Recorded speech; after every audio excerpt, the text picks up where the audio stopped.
देखिए, धन्यवाद आप लोगों का, जितने भी मीडिया भाई हैं हमारे यहाँ पे।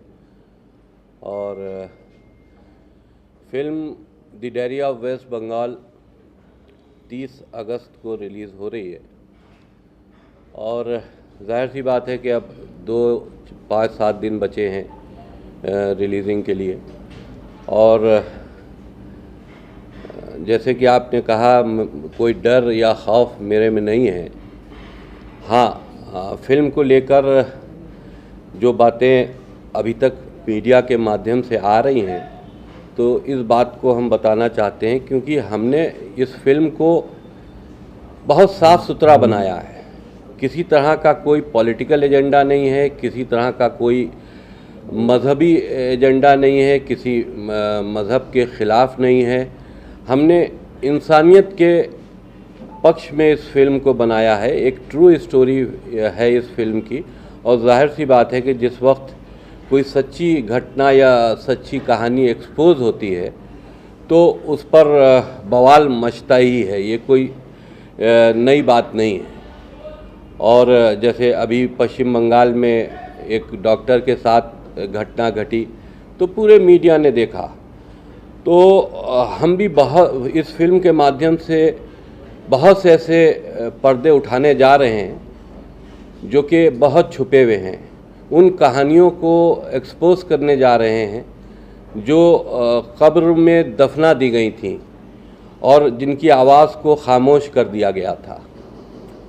हमारी फिल्म क्योंकि एक मजबूर बेसहारा उस पीड़ित लड़की की है जिसके आंखों के सामने उसके पूरे परिवार का कत्ल हो गया, उसकी बहन के साथ में गैंगरेप हो गया और वो न्याय मांगने के लिए हिंदुस्तान आई। जाहिर सी बात है, बांग्लादेश से आई है तो पश्चिम बंगाल में ही आई। और पश्चिम बंगाल के हालात बिल्कुल वैसे ही हैं जैसे कि इस वक्त मौजूदा दौर में बांग्लादेश के हैं। और क्योंकि वहाँ पर टीएमसी की हुकूमत है, ममता बनर्जी वहाँ की मुख्यमंत्री हैं, और सबसे ज़्यादा हमारी फिल्म का जो अपोज हो रहा है वो ममता बनर्जी और टीएमसी के जो गुंडे हैं, जो उनके नेता हैं, उनके माध्यम से हो रहा है। क्योंकि पश्चिम बंगाल में जो हो रहा है उससे कहीं ना कहीं जुड़ाव जो है वो ममता बनर्जी और टीएमसी की हुकूमत का है। हमने टारगेट नहीं किया है उनको, लेकिन जब आप पश्चिम बंगाल की बात करेंगे तो आपको एक जाहिर सी बात है कि वहाँ की मौजूदा हुकूमत की जो कट्ठा चिट्ठा है वो भी सामने आएगा। जब हम किसी बलात्कार की बात करेंगे तो टीएमसी का नाम सामने आएगा। जब हम वहाँ पर हिंदुओं के कत्ल की बात करेंगे तो टीएमसी के नेताओं की बात सामने आएगी। वो मजबूरी है। शाहजहाँ शेख का मामला आपने देखा, शाहजहाँ शेख का भी किरदार हमारी फिल्म में है, क्योंकि उसको हमने पहले ही सर्च कर लिया था और वो तो हमारी फिल्म की शूटिंग के बाद वो पकड़ा गया है और उसका मामला एक्सपोज हुआ। तो ये वो सारी चीज़ें हैं जो पश्चिम बंगाल से जुड़ी हैं। लेकिन ये फिल्म ज़रूर पश्चिम बंगाल की कहानी है, लेकिन ये जुड़ी पूरे देश से है, पूरे भारत से है। क्योंकि भारत को पश्चिम बंगाल में हो रही एक्टिविटीज़ से किस तरह की शर्मिंदगी पूरे विश्व में उठानी पड़ रही है, या पश्चिम बंगाल के माध्यम से जो एक्टिविटीज़ हो रही हैं, आतंकी एक्टिविटीज़ हो रही हैं, रोहिंग्याज एक्टिविटीज़ हो रही हैं, उससे पूरे हमारे देश को किस तरह का ख़तरा बना हुआ है, ये सारी चीज़ें हमारे देश से जुड़ी हुई हैं, भारत से जुड़ी हुई हैं। तो जाहिर सी बात है कि इस तरह के विवाद तो सामने आएंगे ही, और हम उसको फेस भी कर रहे हैं। क्योंकि हमारी फिल्म किसी यूँ कहें कि किसी तवाइफ के घुंघरों की आवाज़ नहीं है। हमारी फिल्म एक बेसहारा, एक ऐसी पीड़ित मजबूर लड़की की आवाज़ है जिसको हम पूरी दुनिया में एक्सपोज करना चाहते हैं, दिखाना चाहते हैं। हमारी फिल्म वो आवाज़ है कि जब तस्लीमा नसीम ने अपनी किताब में उस वाक़े को लिखा तो उनको बांग्लादेश छोड़कर भागना पड़ा। तो वही वाक़े से हमारी फिल्म शुरू होती है और उसके बाद फिर वो पश्चिम बंगाल आती है। और पश्चिम बंगाल में किस तरह से रोहिंग्यास को फर्जी आईडीज़ बनाकर उनको पूरे देश में शिफ्ट किया जा रहा है, किस तरह से वहाँ की आबादी रोहिंग्यास जो घुसपैठिए हैं। देखिए, इस बात को भी हम साफ कर दें कि हम मुसलमानों के ख़िलाफ़ नहीं हैं। मुसलमान जो भारतीय मुसलमान हैं, हम खिलाफ़ हैं आतंकी मानसिकता के, जो विदेश से आए हैं और पश्चिम बंगाल में घुसपैठ करके बस रहे हैं और हुकूमत उनको बसा रही है।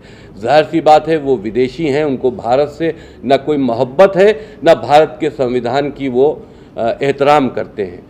वो विदेश से आए हैं, उनका एक मकसद है कि भारत में अशांति फैलाना, उनका एक मकसद है कि भारत का जो एक अच्छी गंगा जमनी तहजीब है हिंदू और मुसलमानों के बीच में, उसमें दरार डालना।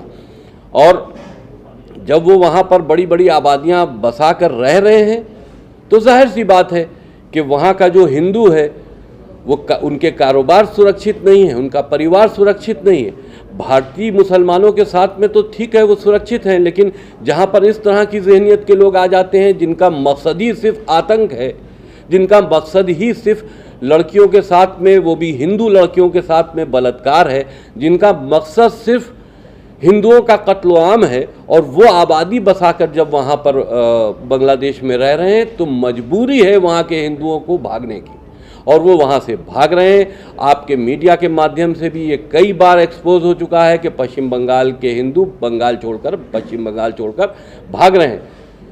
तो जाहिर सी बात है कि जिस वक्त कश्मीर में ऐसा हुआ तब भी दुनिया ने देखा कि एकाएक ही वहाँ के हालात कैसे बदल गए और बहुत बड़ा कत्ल-ए-आम कश्मीर में हिंदुओं का हो गया। तो उस वक्त, जिस वक्त कश्मीर में ऐसे हालात थे, वही हालात अब रिपीट पश्चिम बंगाल में हो रहे हैं, और पश्चिम बंगाल की हुकूमत सिर्फ अपने वोटों, उनकी वोटों की राजनीति हो सकती है। जाहिर सी बात है कि वो सरकार पर काबिज रहना है एक हुकूमत को, तो उसको किसी न किसी तरह का भय दूसरे वोटरों में लाना पड़ता है, या अपने वोटरों को सहूलियतें देनी पड़ती हैं। अगर वो आतंकी गतिविधियां कर रहे हैं तो उनका सपोर्ट करना पड़ता है, अगर वो रेप कर रहे हैं तो उनको प्रोटेक्ट करना पड़ता है। ये ममता बनर्जी की मजबूरी है। तो हमारी फिल्म ये सारी चीज़ों को एक्सपोज करने जा रही है, और हमको कई बार रोकने की भी कोशिश की गई। हमारे ऊपर FIR हुई जब हमने फिल्म को अनाउंस किया, तो हमारे ऊपर पश्चिम बंगाल में FIR हुई। फिर जैसे ही हमने रिलीज़ की डेट डिक्लेयर की तो हमको नोटिस देकर 18 तारीख को वहाँ बुलाया गया। हमने अपने वकील को भेजा, क्योंकि हम इतने बड़े बेवकूफ़ नहीं हैं कि हम वो दाना डालें और हम एक सीधी सादी चुड़िया की तरह वहाँ आके दाना चुगने लगे, उनके जाल में फंस जाएं। उनका मकसद यही था कि वो हमको वहाँ बुलाएं और बुलाकर हमको अरेस्ट करें, अरेस्ट करके हमको जेल भेजें, और वहाँ हमारी हत्या TMC के लोगों के माध्यम से करवा दें, क्योंकि हमारी हत्या के बहुत से ऐसे फतवे हैं जो कट्टरपंथी दे चुके हैं।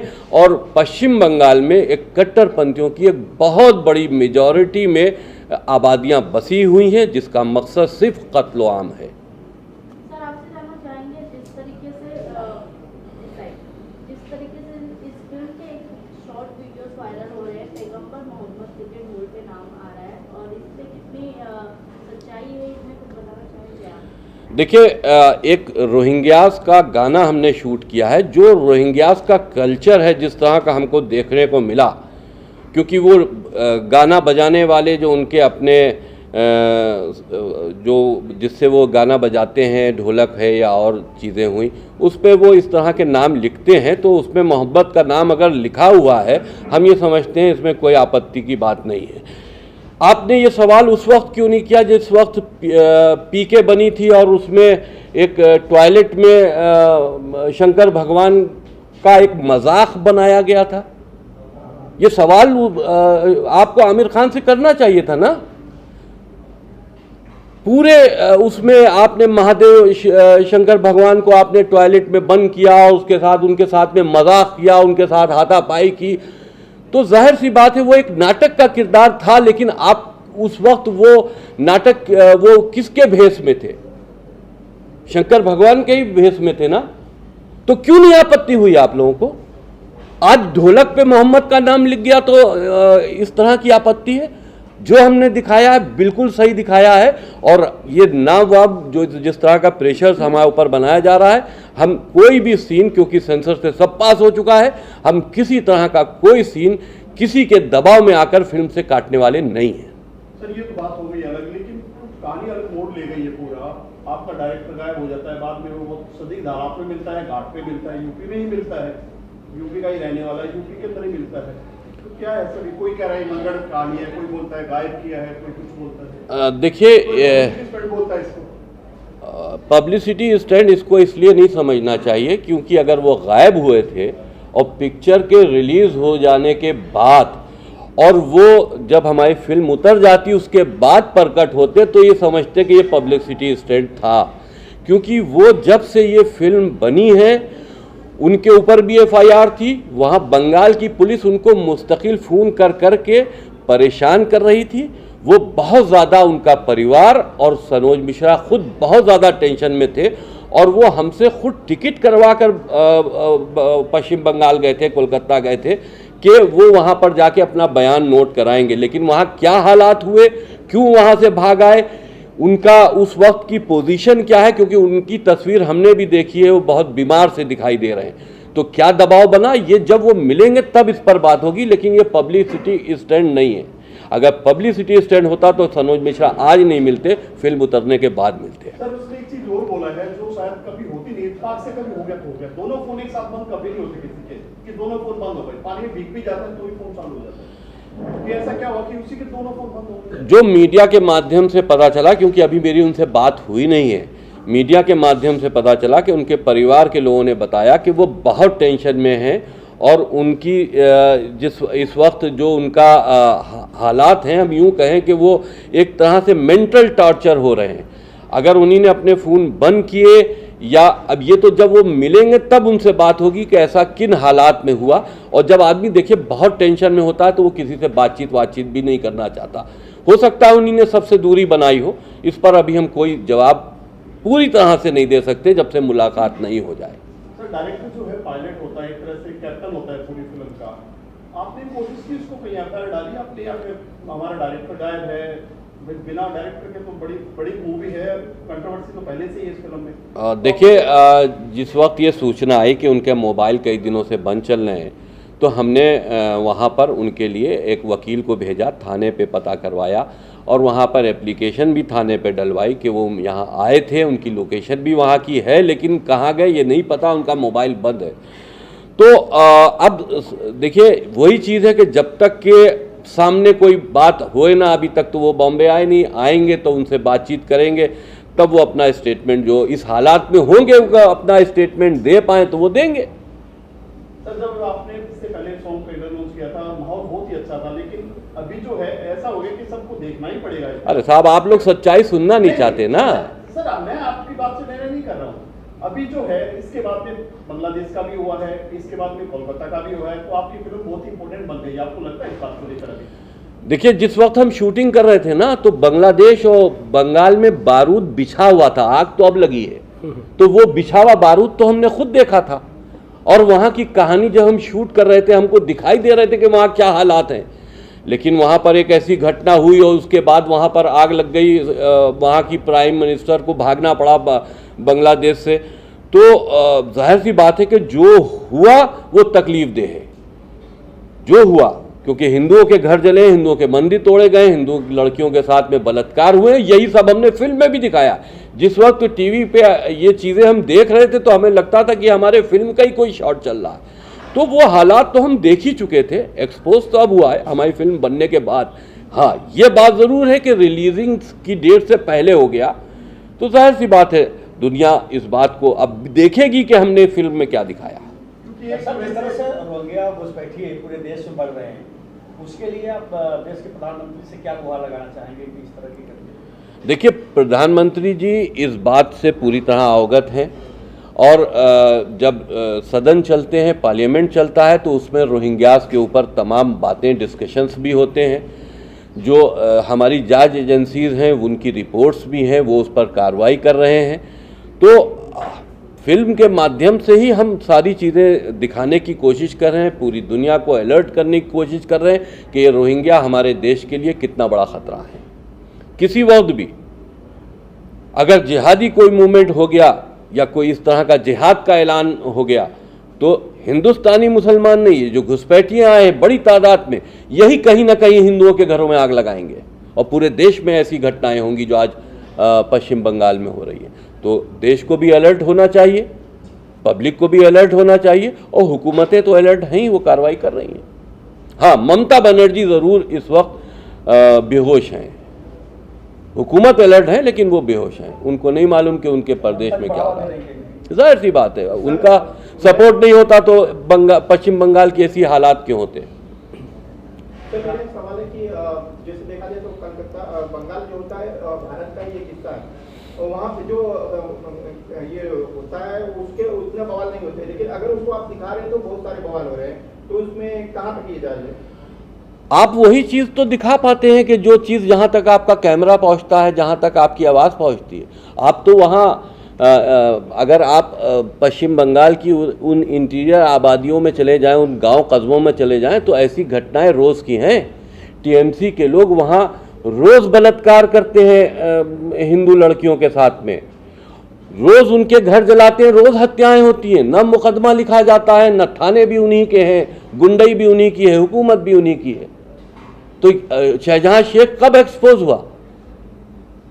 उसके खिलाफ जब बहुत ज़्यादा हो गया, आवाज़ उठी, तब एक्सपोज हुआ। लेकिन वो कितना लड़कियों के साथ में, वहाँ पर हिंदू लड़कियों के जिनके साथ में आपने पूरी स्टोरी देखी, कितना हो चुका था? क्या ये फौरन हुआ था?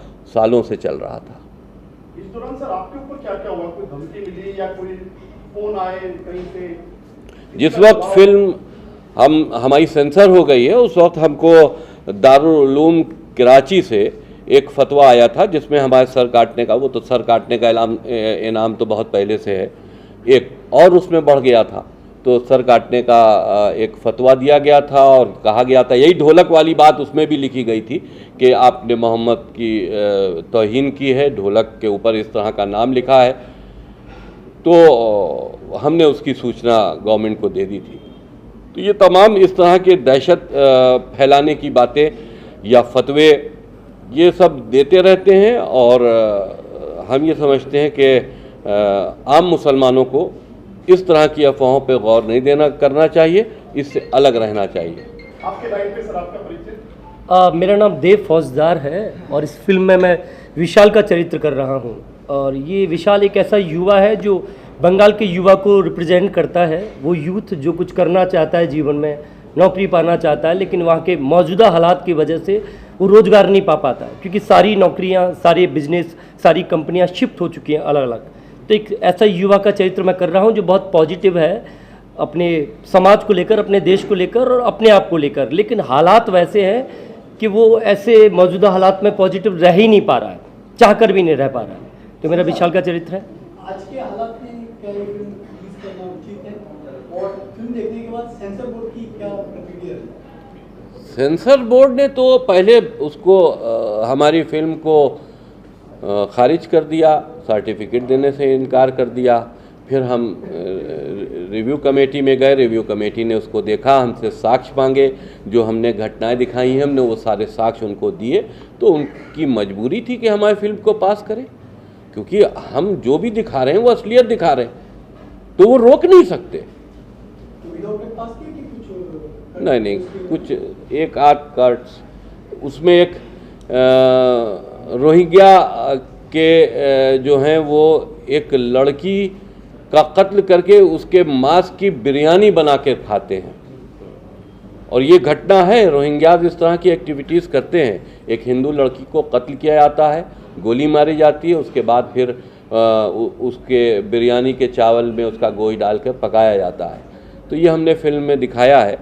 तो उसमें थोड़ा सा उन्हीं ने कट किया है, जहाँ पे हमने ह्यूमन पार्ट्स को खाते दिखाया था, वो लड़की की हत्या और बाकी सब दिखाया है, बाकी कुछ थोड़ा सा बस। आपके लेफ्ट पे सर आपका परिचय? जी नमस्कार, मेरा नाम यजुर मारवा है और मैं इसमें नजदीक को सर जी अक्षय कुमार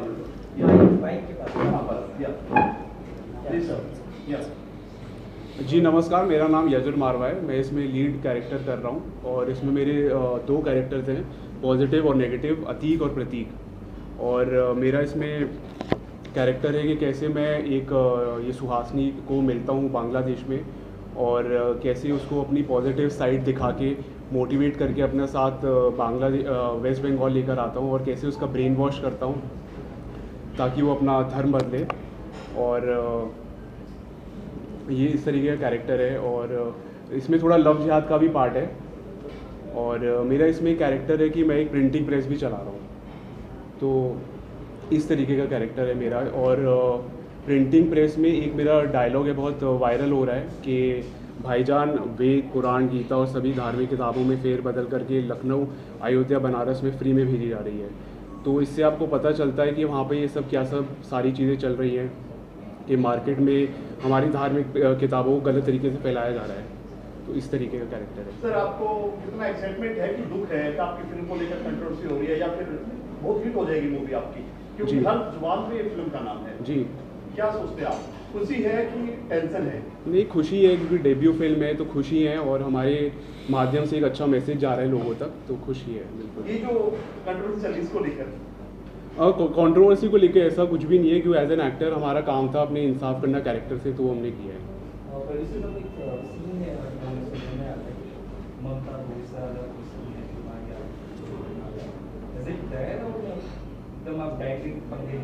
अब पूरी स्टोरी आप लोगों को यहीं बता देंगे तो फिर आप लोग देखेंगे क्या?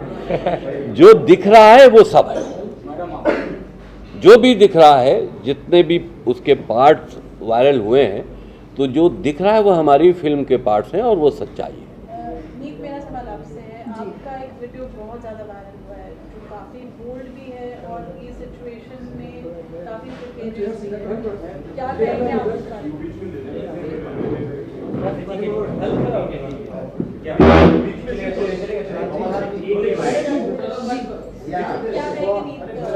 कैसा रहा ये पूरा experience? How concerned are you no because there's a direct name mentioned on your banner? नमस्कार, मेरा नाम नीत महल है और मैं इस मूवी में प्रज्ञा शुक्ला का कैरेक्टर प्ले कर रही हूँ। प्रज्ञा शुक्ला जो है वो एक मीडिया पर्सन है आप लोगों की तरह ही, और एक बहुत ही बेबाक और बहुत ही स्ट्रॉन्ग लड़की है जो सच्चाई लेके आने में बिलीव करती है। उसको नहीं फ़र्क पड़ रहा है कि उसके साथ क्या हो रहा है। इस ड्यूरिंग उसके साथ बहुत सारी चीज़ें ऐसी हो रही हैं जिसमें उसको ज़ुबान बंद करने के लिए उसके साथ ऐसी चीज़ें की जाती है। जो एक मेरा सीन बहुत वायरल हो रहा है जिसमें मेरे कपड़े रिप ऑफ किए जाते हैं और उस पर लिखा जाता है कि वोट फॉर मैडम। सो वो एक बहुत ही ज़्यादा सीन मेरे लिए ऐसा था कि इनफैक्ट जब मैं वो सीन फिल्माया उसके बाद आई थिंक आधा एक घंटा मैं उस सीन से बाहर नहीं निकल के आ पा रही थी। मुझे ऐसा लग रहा था कि ये सच में मेरे साथ हो गया है और मैं एक शॉक में चली गई थी। सो मैं इस चीज़ से बहुत ज़्यादा रिलेट कर पा रही हूँ अब कि जो भी अभी बंगाल में हो रहा है उस लड़की के साथ हुआ है, सो ये कितना पेनफुल है। और मैं एक एक्टर हूँ, मैंने वो सीन को फिल्माया है, तो मेरे लिए वो इतना ज़्यादा हॉरिबल सीन था। सो जिन लड़कियों के साथ रियल में ये चीज़ें हो रही हैं, सो उनके लिए ये कितना ज़्यादा एक दर्दनाक चीज़ है। एंड प्रज्ञा शुक्ला जो है बेसिकली वो इस कहानी की जो विक्टिम है हमारी, तो उसकी सच्चाई को सामने लेकर आती है, और वो कैसे लेकर आती है ये आपको इस मूवी में देखने के बाद पता चलेगा। शील, आप you playing the main female-centric subject. What has been your experience? नमस्ते, मेरा नाम अर्शद मेहता है और मैंने सुहासिनी भट्टाचार्य जो एक बांग्लादेशी हिंदू ब्राह्मण की लड़की होती है, पंडित की लड़की होती है, और उसकी फैमिली को मार डालते हैं, उसकी सिस्टर के साथ रेप होता है और वो उसी माहौल से भागकर उनके थोड़े और महिलाओं के साथ वो बांग्लादेश से वेस्ट बंगाल आती है। और जब वेस्ट बंगाल के सबसे ईस्ट साइड आती है तो वो समझती है कि यहाँ पे हिंदू की हालत अच्छी रहेगी, पर जब उसे पता चलता है कि यहाँ पे भी हिंदू की हालत ऐसी ही है, तो उसके साथ जो भी वो प्रोसेस में पूरी जर्नी में उसके साथ बहुत इनजस्टिस होता है। बांग्लादेश में उसके साथ इनजस्टिस होता है और बंगाल में भी इनजस्टिस होता है। वो सोचती कि भारत में, हिंदुस्तान में जबकि हिंदुओं की हालत अच्छी होनी चाहिए, तो ऐसे क्यों, यहाँ पे भी वैसा माहौल क्यों है जो बांग्लादेश में है। तो वो इसी मुद्दे को लेकर वो अपनी आवाज़ उठाना चाहती है। जो भी उसके साथ ऑपरेशन, जो भी उसके साथ इनजस्टिस हुआ है, वो पूरी दुनिया को बताना चाहती है। Human right council, government of India, सारी मिनिस्ट्रीज़ को, सबको बताना चाहती है कि वहाँ पे जो हिंदुओं की हालत है वहीं हिंदुओं की हालत बंगाल में भी है। तो ये कहानी जब मैंने प्ले किया था तो मैंने भी काफ़ी रिसर्च किया था। मैंने ऐसा कुछ भी बिना सोच समझे नहीं किया है, बल्कि एक एक सेंटेंस, एक एक डायलॉग के पीछे मैंने डायरेक्टर को यही बोला था कि सर मैं ये नहीं बोलूँगी, मैं ये नहीं करूँगी जब तक मेरे सामने कोई प्रूफ ना हो। तो सर ने मुझे काफ़ी वीडियोस, काफ़ी चीज़ें दी थी रीड करने के लिए। And when I went through it is only when मैंने वो डायलॉग्स बोले हैं, वो चीज़ें की हैं। तो I think with every scene related we have enough proof कि ऐसा सच्चाई और हकीकत में हुआ है। और ऑफ कोर्स ये सीन इतना इंटेंस था जिसके लिए मुझे एक कैरेक्टर में इंडल्ज होना बहुत ज़रूरी था। तो मैं मेरे जोन में ही रहती थी through out the 35 days, because मुझे एकदम ऑनेस्टी और सच्चाई से ये लड़की को दिखाना था सब लोगों के सामने, ताकि ये जो सच और दुख भरी कहानी है वो ऑडियंस को रिलेट हो। तो इसलिए हमने काफ़ी ऑनेस्टी से, सारे कैरेक्टर्सों ने अपना अपना काम काफ़ी ऑनेस्टी से किया है, इसलिए फिल्म ऐसी आई है। बेसिकली एक बात है बहुत बहुत ज़्यादा महत्वपूर्ण है, ये जो पीर है, दर्द है, एक कविता है बहुत प्यारी कि हो गई है पीर पर्वत सी पिघलनी चाहिए, अब हिमालय से कोई गंगा निकलनी चाहिए।